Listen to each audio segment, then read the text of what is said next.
মিশকাতুল মাসাহাবির 203 নম্বর হাদিসে আসছে ওয়ান আবি হুরায়রাতা রাদিয়াল্লাহু আনহু قال قال رسول الله صلى الله عليه وسلم إذا مات الإنسان انقطع عنه عمله إلا من ثلاثة أشياء من صدقات جارية أو علم ينتفع به أو ولد صالح يدعو له।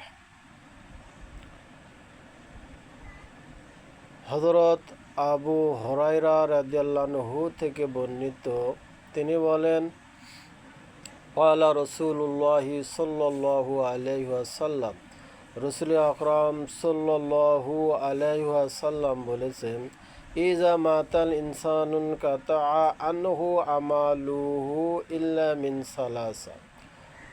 যখন মানুষ মারা যায় তখন তার আমলগুলো বন্ধ হয়ে যায়, ইল্লা মিন সালাসা, তিনটি আমল ব্যতীত। আশিয়া মিন সাদাকাতিন জারিয়া, একটি হলো সদগায়ে জারিয়া। আও ইলমিন ইউনতাফাউ বিহি, দ্বিতীয়টি হলো এমন জ্ঞান যা থেকে মানুষ উপকৃত হতে থাকে। আও ওয়ালাদিন সালিহিন ইয়াদউ লাহ, আর তৃতীয়টি হলো নেক সন্তান যে তার জন্য দোয়া করতে থাকে।